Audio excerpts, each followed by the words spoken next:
Estamos en una serie acerca de el alma. Este es nuestro segundo mes y hoy estamos finalizando el segundo mes hablando acerca del alma. Y como ya vieron en sus boletines, vamos a continuar todavía por un mes más, en el mes de agosto, hablando acerca del alma. Y muchos dirán, ¿por qué tanto tiempo hablando acerca del alma?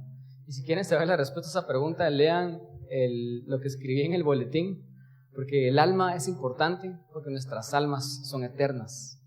Es lo único que va a pasar la prueba de la eternidad, pasar la prueba del tiempo, realmente, nuestras almas. Entonces nuestras almas son importantes y hablar de ellas y de cómo cuidar de ellas y cómo estar saludables en nuestra alma es importante, porque son las únicas cosas que van a perdurar por toda la eternidad. Así que eso es lo que estamos tratando de hacer en esta serie. Estamos dando herramientas de cómo nosotros podemos estar conscientes del estado de nuestra alma y cómo podemos cuidar de nuestra alma. Y hablando acerca de tiempo, muchos de aquí saben que hace un par de semanas yo cumplí años y fue un año bastante duro y bastante difícil para mí porque cumplí 30 años. Y decir 30 realmente no te pega hasta cuando ya te empiezan a preguntar qué edad tenés. 30. No sé ustedes, los que tienen 30 me van a entender. Tal vez unos que ya tienen 40 y dicen, no sabes qué estás hablando. Pero traten de entender por un momento. Cuando ustedes cumplieron 30, los que ya tienen 30, realmente sí es un número que ya pesa. Esta semana yo conocí a un joven que nació en 1999. Y yo le dije, tenés 20 años. Sí, me dijo. Yo te llevo exactamente 10 años y ya me sentí así como un anciano completamente. Y no quiero ofender a los mayores, pero eso es a veces como nos sentimos, a veces lo exageramos un poco. Pero no sé si ustedes son como yo, que a veces como que cuesta decir, tengo 30 años, o sea, he estado viviendo en esta vida por 3 décadas, ya realmente eso es algo ya digno de celebrar. Y a veces a nosotros no nos gusta decir nuestra edad, no nos gusta cumplir años. ¿Cuántos de aquí se ponen incómodos cuando ya viene su cumpleaños? Sé que hay unos que les gusta celebrar realmente, pero hay una buena mayoría, una buena parte de personas que nos ponemos un poco incómodos con los años, o tal vez no el hecho de cumplir años y que nos celebren, sino no nos gusta envejecer. Y creo que aquí sí todos me pueden decir que sí están de acuerdo conmigo. No nos gusta envejecer y a veces no queremos cumplir años porque cuando cumplimos años nos damos cuenta de que el tiempo pasa. Y muchas de las expectativas que nosotros teníamos de lo que iba a ser nuestra vida, tal vez no se han cumplido. Entonces, a edades como los 30, los 40, los 50, uno se pone a pensar en todas las metas que nos pusimos cuando estábamos pequeños. Yo me recuerdo ahorita, esta semana me está recordando de cuando estábamos en quinto de bachillerato y te ponían a hacer tu plan de vida. No sé cuántos lo hicieron y te decían tu proyecto de vida y ¿cómo te miras de aquí a 5 años? Y uno decía, ya graduado de la universidad. De aquí a 10 años, ya casado y con hijos y con una casa propia. De aquí a 15 años. O sea, uno como que tiene cierta expectativa y uno realmente trata de seguir el patrón que el mundo dice lo que tenés que hacer conforme a la edad que tenés. Entonces, a veces es difícil cumplir años porque las expectativas que tenemos no se están cumpliendo usualmente como nosotros quisiéramos que se estén cumpliendo, honestamente. Entonces decimos, tengo 30 años. Y aquí entre nos, yo le dije como a 20 personas, y varias de aquí, les dije que a los 30 años yo iba a ser millonario. Esa era la expectativa que yo tenía cuando tenía 22 años. Y no soy millonario, entonces a veces cuando uno cumple años, esas expectativas, todo eso que nosotros teníamos pesa, ¿verdad? Porque el tiempo sigue pasando. Y nosotros estamos basando prácticamente la serie del alma en 3 Juan 1:2 y el apóstol Juan dijo lo siguiente, obviamente inspirado por Dios. Yo creo que estas no solo eran las palabras del apóstol Juan, sino eran las palabras de Dios. Él dice, amado, yo deseo que tú seas prosperado en todas las cosas y que tengas salud, así como prospera tu alma. Cuando cumplimos años, todos queremos mirar atrás y decir, he prosperado en esta vida. Honestamente, eso es lo que todos anhelamos internamente. Todos queremos prosperar. Y no estoy hablando solamente acerca de de prosperar económicamente, estoy hablando acerca de prosperar en todo. Todos queremos voltear a ver, cuando nos están cantando en ese Happy Birthday y nos están cantando el feliz cumpleaños, voltear a ver que nuestra vida realmente ha sido efectiva y que estamos prosperando. Y Juan da la clave y él dice que todas las cosas empiezan a prosperar a nuestro alrededor, pero empiezan a prosperar cuando nuestra alma empieza a prosperar. Es importante hablar del alma porque nosotros no somos prósperos porque tengamos mucho dinero o porque toda nuestra vida esté bien. Somos prósperos cuando por dentro estamos saludables. Y casualmente, cuando empezamos a estar saludables, todas las cosas alrededor empiezan a casar, empiezan a tener sentido. Y eso es lo que el apóstol Juan está diciendo. Y realmente todos acá, yo sé que queremos y anhelamos esa prosperidad y anhelamos esa vida efectiva. Esta vida se trata acerca de ser efectivos, acerca de ser eficientes, acerca de no dejar pasar oportunidades que podrían haber cambiado nuestras vidas. Y por eso yo titulé la prédica del día de hoy, Alma efectiva, vida efectiva. Porque hemos aprendido que si queremos tener una vida efectiva, una vida eficaz, queremos cumplir años y voltear a ver y decir, estoy bien con la edad que tengo, porque he sido efectivo en mi vida, he sido eficiente, he logrado cosas de las cuales estuve orgulloso. Todos quisiéramos decir esas cosas, sí o sí. Pero para tener una vida efectiva, empieza con tener un alma efectiva. Y vamos a ver el ejemplo del apóstol Pablo, y quiero que vayamos y me acompañen a 1 Corintios 16, de 5 al 9. Y él dice lo siguiente, el capítulo final de la primera carta de Corintios, él está despidiéndose de la iglesia en Corintios, pero también, aparte de despedirse, él comienza a explicarles un poco de los planes que él tiene para el futuro. Y en el versículo 5 él dice lo siguiente, hablándole a la iglesia en Corintios, y dice, después de pasar por Macedonia, pues tengo que atravesar esa región y iré a verlos. Les está prometiendo que no solamente les va a escribir las cartas, sino va a visitarlos personalmente. Y dice, es posible que me quede con ustedes algún tiempo, y tal vez pase allí el invierno, para que me ayuden a seguir el viaje a donde quiera que vaya. Y esta vez no quiero verlos solo de paso, más bien espero permanecer algún tiempo con ustedes, si el Señor así lo permite. En versículo 8 Pablo sigue diciendo, pero me quedaré en Éfeso hasta Pentecostés, porque se me ha presentado una gran oportunidad para un trabajo eficaz, a pesar de que hay muchos en mi contra. Si yo pienso en alguien que fue eficiente en el Nuevo Testamento, alguien que realmente fue eficaz en la obra de Cristo, alguien que realmente logró resultados, alguien que realmente hizo las cosas, alguien que realmente no solo hablaba, sino realmente demostraba, fue Pablo.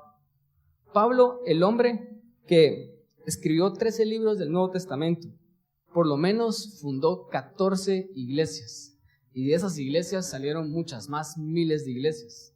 El apóstol Pablo fue la persona más trabajadora del Nuevo Testamento. Es increíble que los apóstoles que estuvieron con Jesús tuvieron un gran impacto, pero para mí, desde mi punto de vista como estudiador, y no estoy diciendo que Pablo sea mayor, ¿verdad? Porque no existe alguien mayor y menor en el reino de los cielos, pero yo sí creo que Pablo logró muchísimas cosas, más que otros apóstoles. Es más, Pablo en una ocasión él hasta dice, realmente no se trata acerca de lo que hemos logrado, y yo no me jacto en todo lo que he hecho, aunque si me jactare, yo tendría más que jactarme más que todos estos, dice él. O sea, como diciendo, yo no me jacto de las cosas que he hecho. Él está diciendo, yo no me jacto de haber sido eficaz y efectivo, pero si tuviera que hacerlo, aquí entre nos, yo he trabajado más que todos estos que están acá atrás. Y cuando él dice todos estos, se está refiriendo a Pedro, a Juan, a Jacobo, a todos los demás apóstoles. Pablo realmente fue una persona efectiva. Y él acá dice, al final del versículo 9, porque se me ha presentado una oportunidad para un trabajo eficaz. Es decir, Pablo es ese tipo de personalidad que se levantan a las 4 de la mañana, salen a correr, van al gimnasio, a las 6 de la mañana tienen el desayuno listo, ya tienen la casa limpia, tienen los trastos en orden, y ya están preparados para iniciar el día con la mejor actitud. Ellos son los que saludan a todos en la mañana, los que están de buen humor, los que hacen, los que se quedan y trabajan más tiempo, horas extras, y se van a acostar y realmente producen resultados. Este era Pablo. ¿Cuántos de acá son como Pablo? Tal vez algunos de ustedes, pero muy dentro de nosotros todos anhelamos esa productividad, todos queremos ser eficaces como Pablo lo era, pero él está diciendo que se le ha presentado un trabajo eficaz. Si hay trabajos eficaces, eso quiere decir que hay trabajos que no son para nada eficaces. Hay oportunidades que realmente no valen la pena tomar, y Pablo es la persona que él sí sabe qué oportunidades tomar. De hecho,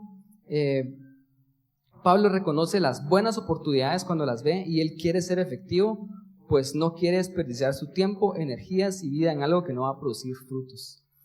Si nosotros hemos estudiado algo acerca del Nuevo Testamento y de la vida de Pablo específicamente, Pablo siempre fue esta persona productiva. Aún antes de que él fuera cristiano, nosotros miramos que Pablo tenía un currículum impresionante, el equivalente a alguien que tiene 3 licenciaturas, 2 maestrías y un doctorado el día de hoy.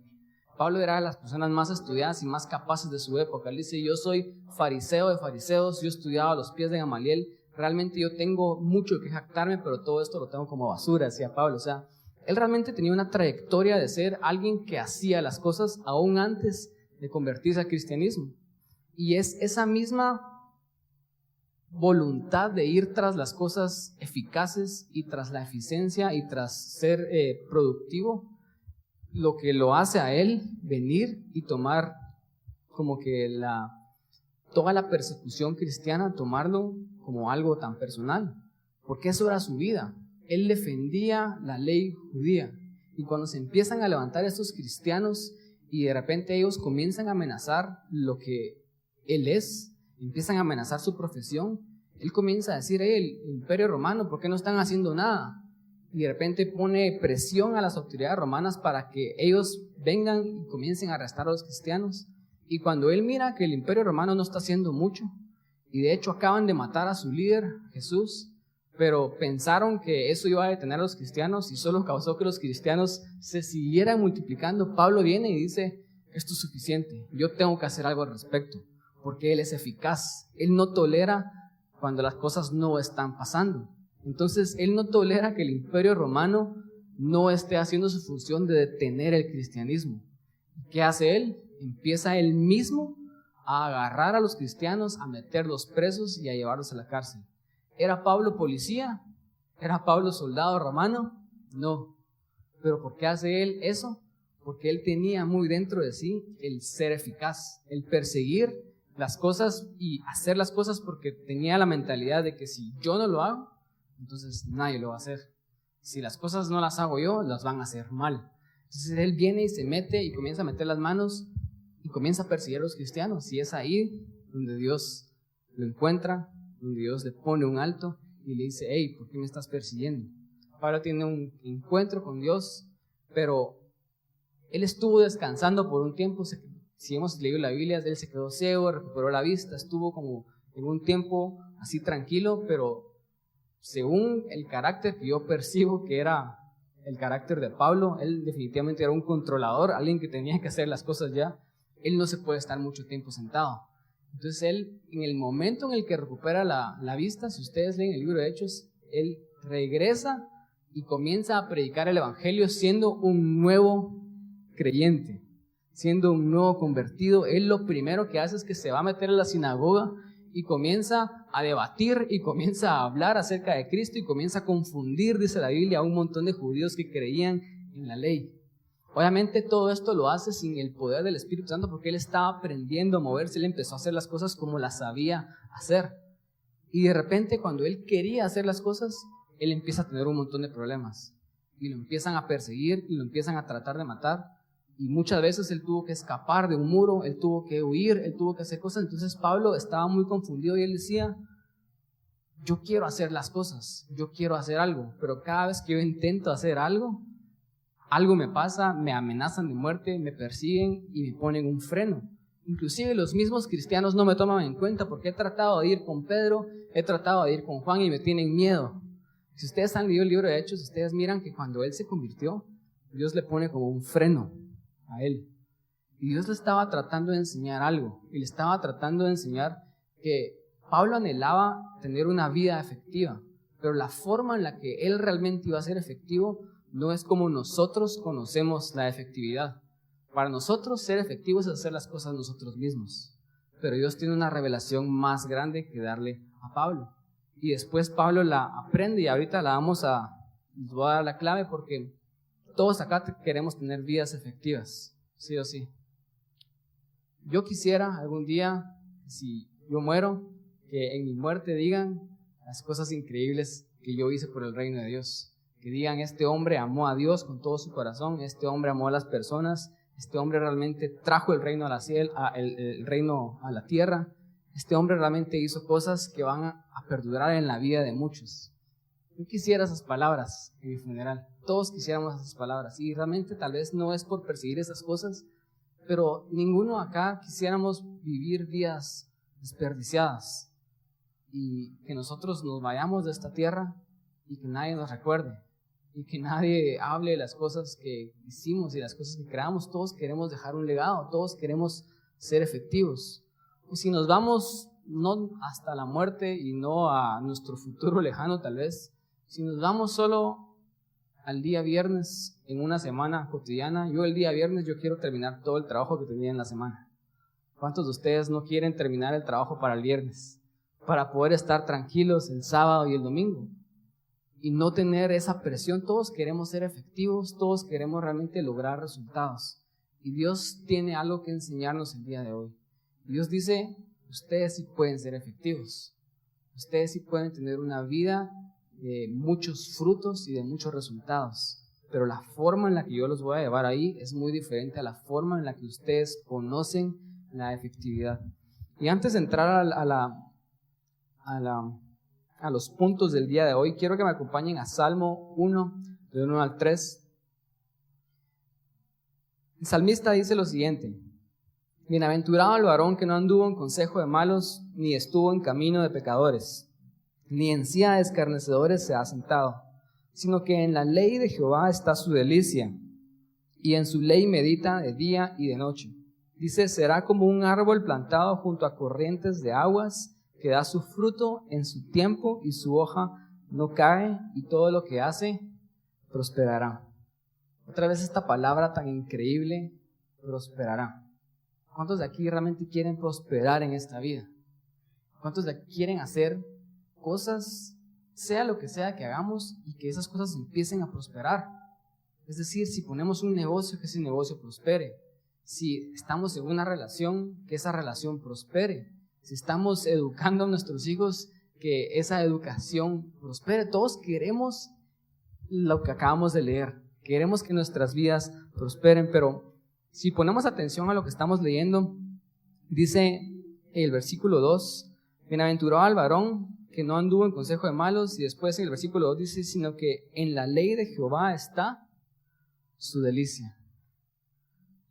Desde aquí comenzamos a entender algunas de las claves para realmente prosperar y ser eficaces y eficientes y efectivos en esta vida.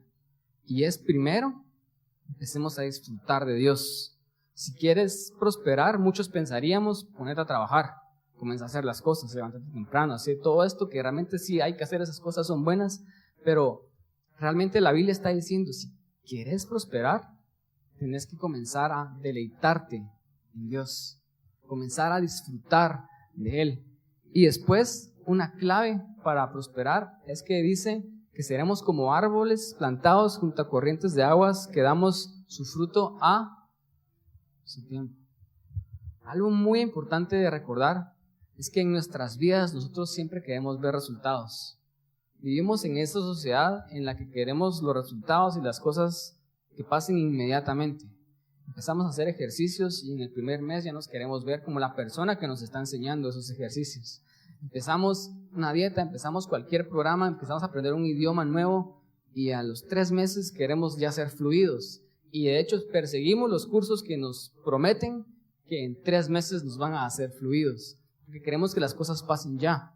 Y ese es uno de los problemas más grandes de nuestra sociedad, porque a veces, como decía Antonio en su predicación, las cosas no pasan inmediatamente. Requieren un proceso de siembra. Y como todos aquí entenderíamos, los árboles no dan frutos todo el año, ¿verdad? Hay temporadas. Yo no sabía nada acerca de esto y de repente iba al mercado y tiene mangos. No, no es temporada de mangos.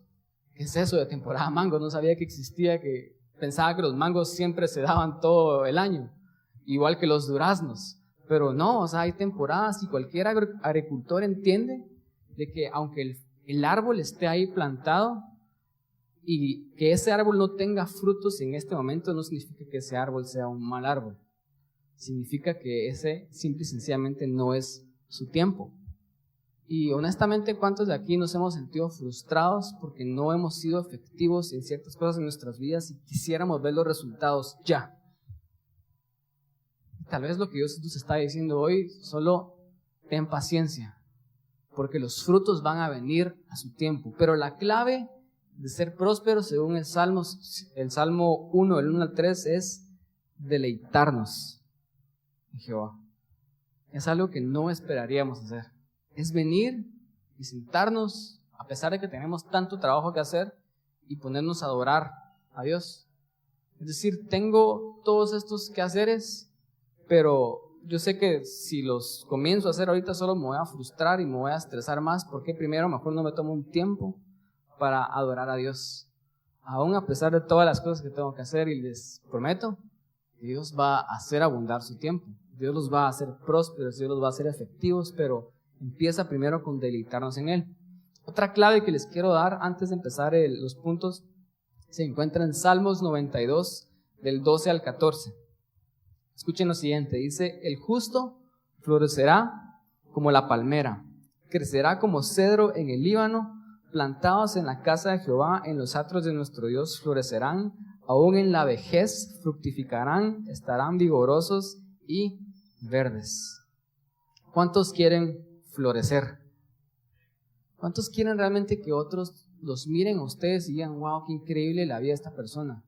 Realmente se mira todo el esfuerzo que él ha hecho en el pasado porque está cosechando todos los frutos. Y miramos cómo Dios lo bendice, y miramos cómo Dios lo prospera, y cómo Dios le provee. Y realmente las personas pueden evidenciar que estás floreciendo. Porque todos podemos ver que los árboles están floreciendo porque sacan flores. ¿Cuántos realmente quisieran florecer? La clave para florecer, según el Salmos 92, es que dice que el justo florecerá. Nuestro concepto de justicia muchas veces es de que para ser justo yo tengo que hacer cosas buenas. Para ser justo yo tengo que esforzarme. Para ser justo yo tengo que ser esa persona diligente en hacer piedad y en hacer buenas obras.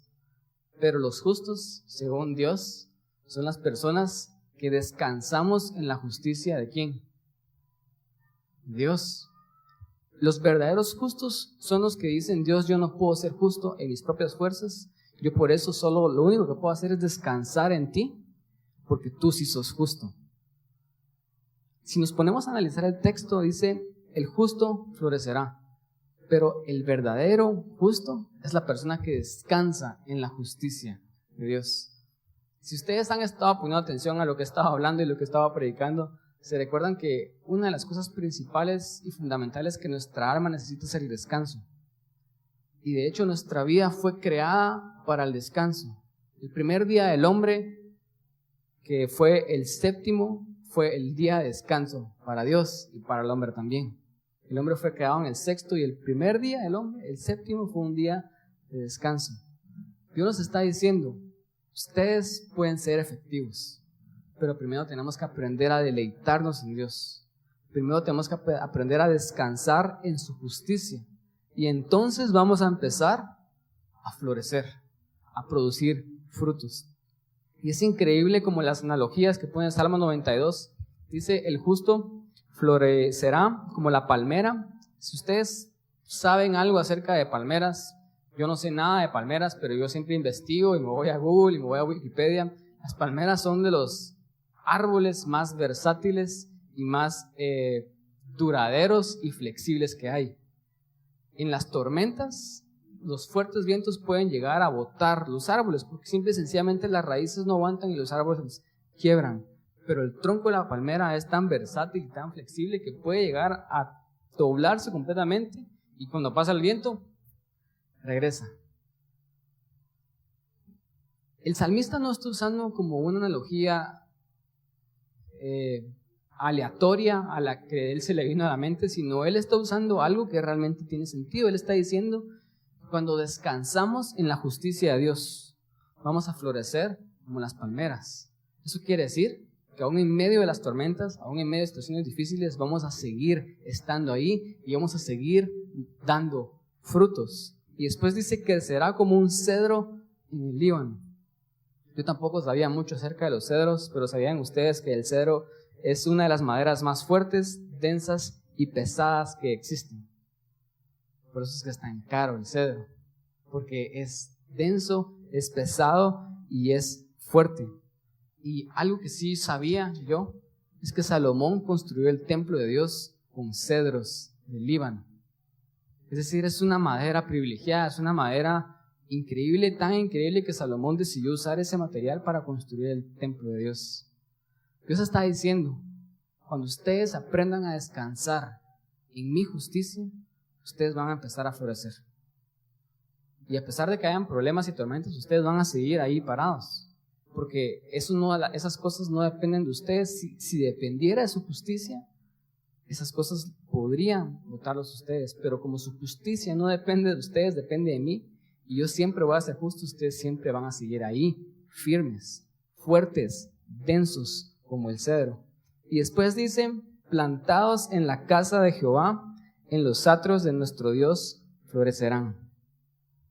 Esta analogía es tan increíble, porque habla acerca de no solamente estar bien cimentados. Muchos hemos escuchado esas pláticas motivacionales. Si a ustedes les gusta ver pláticas motivacionales, a mí me gusta un montón ver TED Talks o ver videos en YouTube, y las personas dicen cosas como, ustedes tienen que estar bien plantados, ustedes tienen que estar bien cimentados. Y realmente eso es cierto. Tenemos que estar bien plantados y bien cimentados, pero más importante que estar plantados es dónde estamos plantados. La Biblia dice que el único fundamento en el cual tenemos y vale la pena estar plantados es en la roca, que es Cristo. Pero el Salmo 92 está diciendo que tenemos que estar plantados. ¿Dónde? En la casa de Dios, en los atrios de Dios. Ahí dice que florecerán. Vamos a tomar ese versículo y lo vamos a hablar para después. Y al final dice el versículo de Salmos 92, 14, dice, aún en la vejez fructificarán, estarán vigorosos y verdes. Esto es tan increíble porque, como empecé hablando al principio, todos tenemos miedo a envejecer muchas veces. A ninguno nos gusta cumplir años porque no nos gusta hacernos más viejos. De repente nos miramos en el espejo y ya tenemos canas. Dana me dice, ¿qué tenés ahí? Y me vive sacando las canas y me vive recordando que estoy envejeciendo. Y me río y me vive recordando que ya me salen aquí estas arrugas que salen. Y realmente a veces tenemos tanto miedo a envejecer, tenemos tanto miedo a que los años pasen, porque pensamos que cuando comiencen a pasar los años nosotros vamos a comenzar a ser más débiles, a ser menos efectivos, a tener menos frutos. Muchas personas te dicen, aprovecha ahorita tus 20 porque son los mejores años que vas a tener, aprovecha tus 30 que son los mejores años que vas a tener. Pero la palabra de Dios dice que si yo estoy plantado en Cristo, que aún en la vejez yo puedo dar frutos. Y eso para mí es increíble poder aferrarme a eso, porque entonces envejecer ya no es algo que le tenemos que tener miedo. Aún en la vejez podemos producir frutos. Aún en la vejez vamos a estar vigorosos, dice la Biblia, y verdes. Eso solo era una pequeña introducción, pero regresando a Pablo y a su vida efectiva, Pablo realmente fue una persona bastante activa y efectiva. Y él también tuvo mucha oposición. En el versículo final, cuando él dice que se le ha presentado una oportunidad por un trabajo eficaz, dice, a pesar de que hay muchos en mi contra.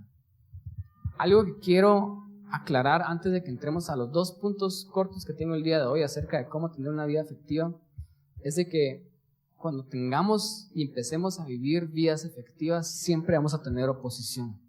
Eso es algo que lo tenemos que tener claro.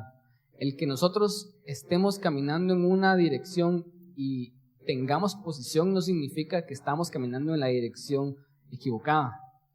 Es más, si estamos caminando en la dirección correcta, tomen por sentado de que ustedes van a tener oposición.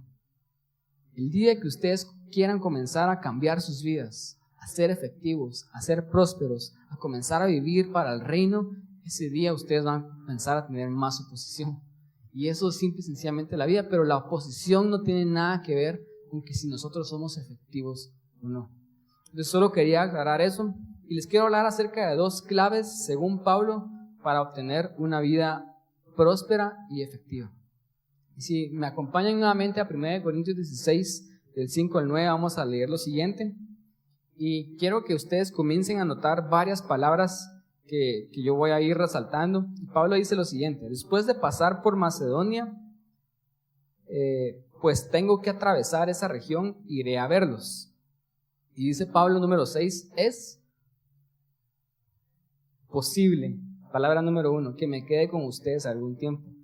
Y tal vez pase allí el invierno, para que me ayuden a seguir el viaje a donde quiera que vaya. O sea, Pablo ni siquiera sabía dónde iba a ir. Dice, esta vez no quiero verlo solo de paso, más bien, dice, espero permanecer algún tiempo con ustedes si el Señor así lo permite. Si ustedes ponen atención, Pablo 2 veces dice, yo iré con ustedes y yo me quedaré en tal lugar. Pero 5 veces él parece inseguro acerca de sus planes. 5 veces él dice, es posible, tal vez, donde quiera, espero y si el Señor lo permite. Ahora, esto para mí no tiene sentido, porque Pablo es una persona efectiva. Él tiene 2 doctorados, él tiene un montón de profesiones, él tiene un montón de títulos, fundó 14 iglesias, escribió más de la mitad del Nuevo Testamento. Pablo es la persona más efectiva que yo conozco.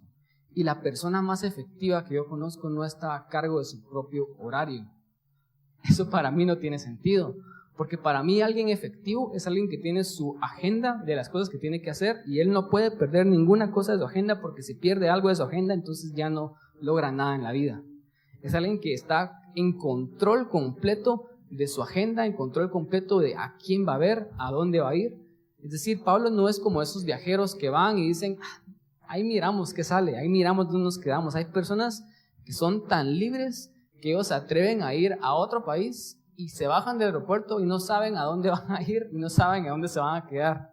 Yo no sé cómo esas personas viven con sus vidas, yo no puedo vivir así, pero hay personas que son así de libres y así de liberales, y a mí el tipo de esta persona no se me hace como el tipo de la personalidad de Pablo, porque Pablo es efectivo.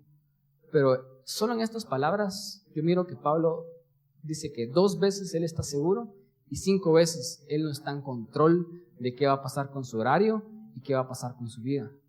No sé si a ustedes les ha pasado esto, que a veces le dicen a alguien, mira, espero verte hoy en la noche o espero verte el siguiente fin de semana, y le dicen, sí, si Dios quiere, por ahí nos vemos.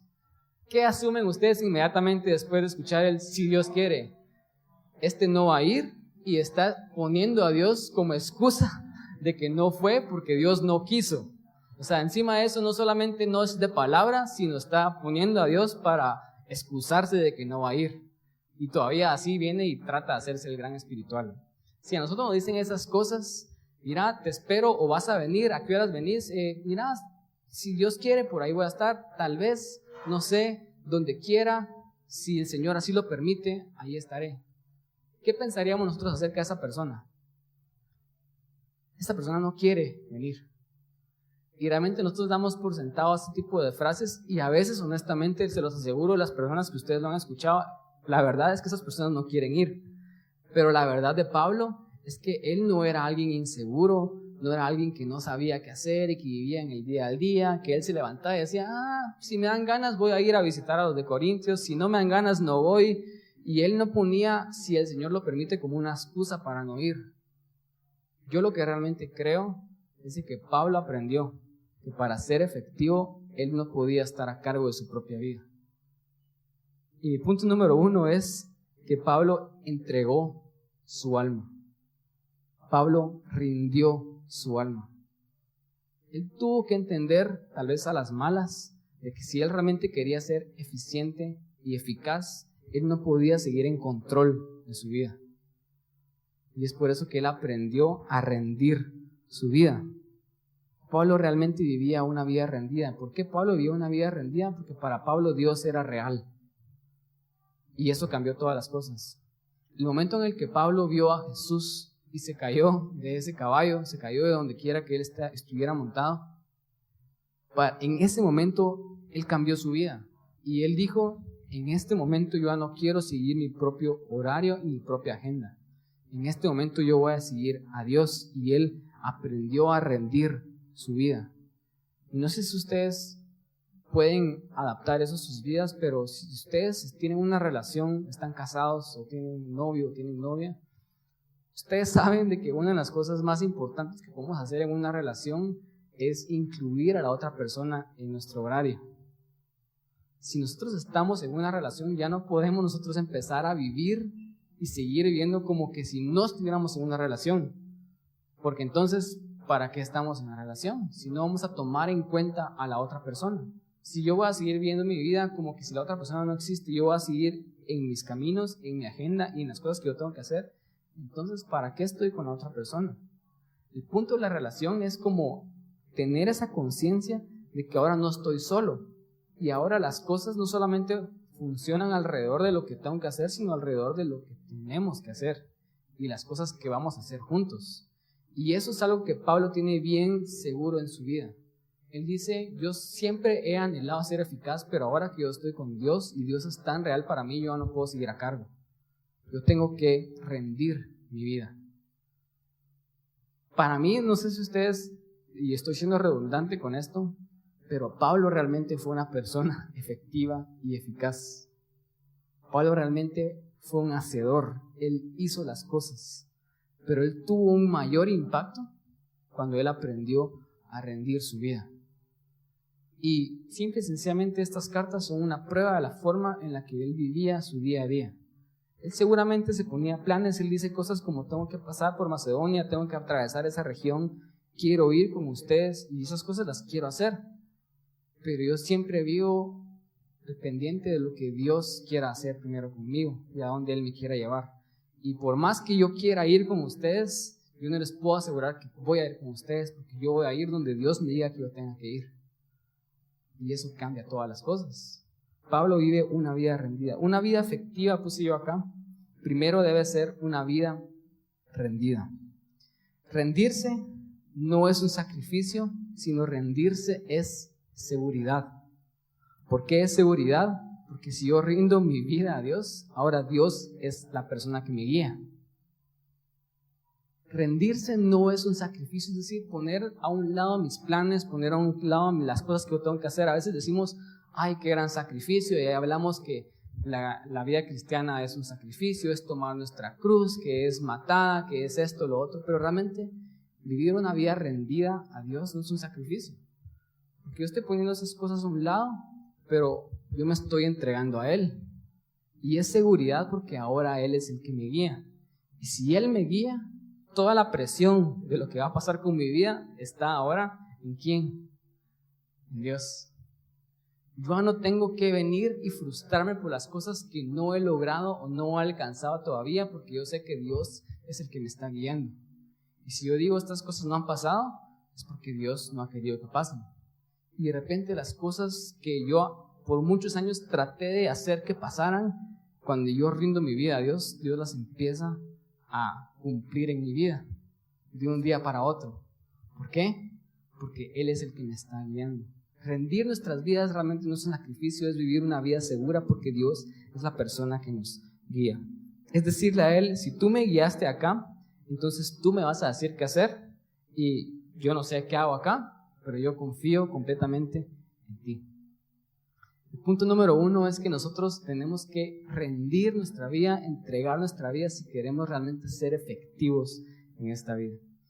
El punto número 2 sigue hablando Pablo en 1 Corintios 16 y quiero que sigamos en el versículo 15 y él dice las siguientes frases.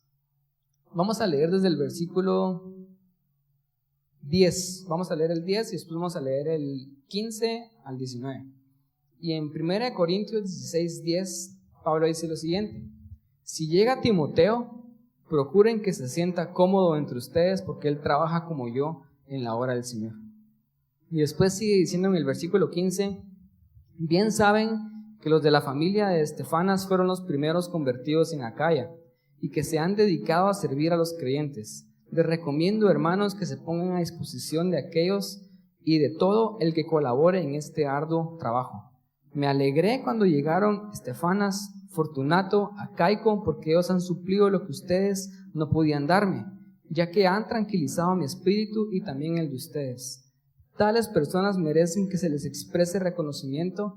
Las iglesias de la provincia de Asia les mandan saludos. Aquila y Priscila los saludan cordialmente en el Señor, como también la iglesia que se reúne en la casa de ellos. No sé si ustedes lograron captar cuál es la segunda clave de vivir una vida efectiva, pero Pablo, en su carta final, para terminar la carta a los Corintios, él comienza a dar un montón de nombres. Él comienza a mencionar un montón de personas. Y los últimos 12 versículos, él hace mención de todas las personas que para él son importantes. Él hace mención de todas las personas que están a su alrededor, de todas las personas que ahora para él son como familia. Tanto que él le comienza a decir a las iglesias, si Timoteo llega a verlos, por favor ahí me lo cuidan. Y lo tratan como que si fuera yo mismo. Les manda saludos fulano de tal, y cuiden a la otra persona, y por favor esto y lo otro. Y él comienza a hablar acerca de las personas que tienen su vida. La segunda clave que Pablo logró entender que él tenía que cumplir para tener una vida efectiva es que él tenía que tener un alma rodeada. Primero, él rindió su vida. Él ya no estaba a cargo de su horario. Y segundo, él se rodeó de personas. Pablo no solamente está rendido, sino él está rodeado de las personas. Salmo 68:6 dice lo siguiente: Dios hace habitar en familia a los desamparados y saca a los cautivos a través de esta palabra, prosperidad. Mas los rebeldes habitan la tierra seca. Este salmo es tan increíble y él dice que realmente nosotros podemos ser prosperados. Podemos venir y ser efectivos en nuestra vida, pero primero, antes de ser efectivos, el Salmo dice que Dios hace habitar en familia a los desamparados. Nosotros podemos ser y tratar de ser eficientes solos, pero les aseguro realmente, nosotros vamos a ser más eficientes cuando empecemos a estar rodeados de personas. Porque tal vez tú puedes llegar lejos hasta cierto punto, pero hasta ahí va a ser tope, porque tienes muchas limitaciones, tienes muchas cosas que no podés extenderte más allá de ti mismo. Pero cuando nos empezamos a rodear de otras personas, empezamos a ser más efectivos, empezamos a ser más eficaces. Hay un proverbio africano que dice, si quieres llegar lejos, ve solo. Si quieres llegar rápido, ve solo. Si quieres llegar lejos, ve con alguien más, ve en familia, ve con otras personas. Y eso es tan cierto y eso es algo que Pablo empezó a vivir. Pablo lo aprendió porque se recuerdan cómo era su vida. Él salía y él decía, yo tengo que hacer que las cosas pasen. Cuando él se convirtió y él recibió la vista, él se fue solito a las sinagogas y empezó a compartir el evangelio. ¿Cómo? Solito. Y lo querían matar y lo frenaron muchísimas veces y él no entendía y decía, ¿por qué no puedo ser efectivo como antes era efectivo? Y yo le estaba diciendo, porque yo no quiero que seas efectivo solo. Yo no funciono de esa manera. Nosotros somos seres relacionales y Dios nos creó para habitar en comunidad. De hecho, Pablo empieza a ser efectivo cuando mandan a Pablo y a Bernabé juntos a un viaje misionero. Cuando él empieza a ir en comunión, él empieza a ir con otra persona, él empieza a ser realmente efectivo. De esa relación de Bernabé y Pablo es que ellos empiezan a hacer los viajes misioneros, empiezan a ir y plantar iglesias, y Pablo entiende por fin de que el reino de Dios no se trata acerca de ir solitos en esta vida. El reino de Dios no se trata acerca de estar solos en la vida y trabajar y cansarnos y ser efectivos y lograr un montón de cosas y después morir y todos que digan acerca de mi persona cuando ya no esté, pobrecito, siempre estuvo ocupado. pobrecito, siempre estuvo cansado. Hizo muchísimas cosas, pero siempre estuvo estresado, siempre estuvo agotado. Yo no quisiera que dijeran eso acerca de mí. Pablo, él entendía la importancia acerca de estar rodeado. Y si regresamos al salmo que habíamos leído al principio, Salmo 92, 12, dice: el justo florecerá como la palmera, crecerá como cedro en el Líbano, plantados en la casa de Jehová, en los atrios de nuestro Dios florecerán, aún en la vejez fructificarán, estarán vigorosos y verdes. El Salmo 92 está diciendo que tenemos que estar plantados, ¿dónde? En la casa de Dios. Yo creo que venir nosotros a una congregación y decidir quedarnos en esa congregación es una decisión que tenemos que tomar. No se trata muchas veces acerca de si me siento bien, si no me siento bien. Les prometo, como todas las relaciones del mundo, hay momentos en el que no nos sentimos bien estando con la otra persona. Pero si nosotros nos hemos casado, si hemos tomado esa decisión de pacto de estar ahí el uno para el otro, sabemos de que aun cuando no querramos estar ahí, y cuando las cosas no estén bien, y cuando hayan problemas, nosotros no tenemos otra opción. ¿Por qué? Porque hicimos un pacto y decidimos estar ahí. Dijimos cosas como en las buenas y en las malas, hasta que la muerte nos separe, en salud y en enfermedad. Y es lo mismo con la iglesia, es lo mismo con la familia de Dios. ¿Por qué? Porque yo no dejo de ser hermano de alguien solo porque mi hermano me cae mal. Seguimos siendo hermanos porque tenemos la misma sangre. Y todos nosotros somos hijos de Dios. Y todos nosotros fuimos comprados por el precio de la sangre de Cristo. Todos nosotros, los que estamos acá, tenemos un pacto los unos con los otros porque Él murió por nosotros y ahora somos hijos. Y si somos hijos, volteen a ver a la persona que está a la par. Esa persona es su hermano. Y no es una cuestión de si me caes bien o no me caes bien. Es una cuestión de aquí estoy porque aquí tengo que estar. Eso significa estar plantados en la casa de Dios. Y el Salmo 92 dice que cuando estamos plantados en la casa de Dios, entonces comenzamos a fructificar, comenzamos a florecer. Y eso es exactamente lo que yo miro en la vida de Pablo. Él se empezó a plantar y él empezó a saber de que su efectividad no dependía acerca de su arduo trabajo, sino su efectividad dependía de estar rendido y estar rodeado. Y cuando él se rodeaba de más personas, él podía tener un impacto más grande. Y él empezó a levantar personas, y él dijo: Timoteo, te mando. Él empezó a mandar a Tito, a Filemón, a todos los demás que él empezó a discipular. Porque él sí comenzó a dar cuenta que la mejor forma y la forma más increíble de llegar a trascender en tu efectividad y en tu impacto en el mundo es a través de rodearte de otras personas. Proverbios 18:1, y con esto termino, dice lo siguiente: su deseo busca el que se desvía y se entremete en todo negocio. Si no lo entendieron, lo vamos a leer en la versión NBI. Dice: el egoísta busca su propio bien, contra todo sano juicio se rebela. Si aún así necesitan una versión más clara, lo vamos a leer en la traducción lenguaje actual, que dice: el que es egoísta solo piensa en sí mismo y no acepta ningún consejo. Ahí sí está súper claro.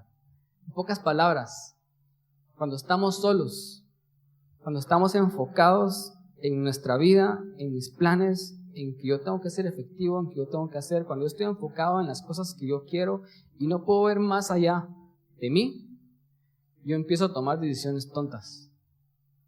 Eso es básicamente lo que la Biblia y Proverbios está diciendo.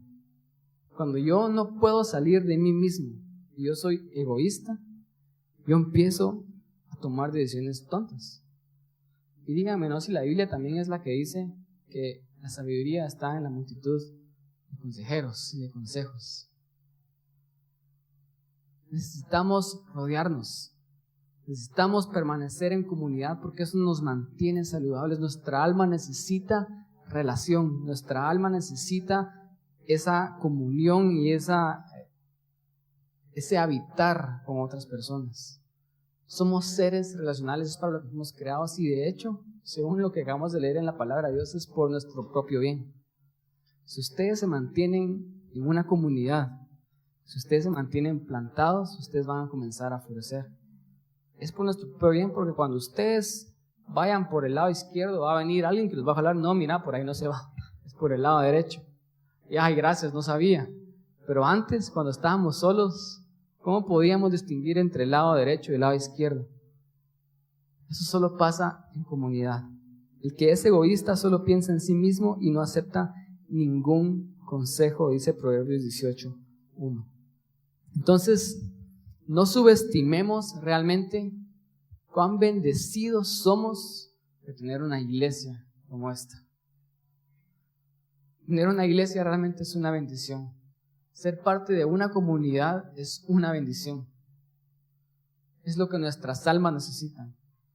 Si nosotros hemos sido, como Pablo, todo acerca de ser efectivos y ser eficientes, empecemos a entender en nuestros corazones que para realmente ser eficientes tenemos que primero rendir nuestra vida y segundo tenemos que rodearnos con otras personas. ¿Quieren ustedes vivir una vida próspera y efectiva? Entonces rindamos nuestra vida y rodeémonos con otras personas. Les voy a pedir que nos pongamos de pie, vamos a terminar orando.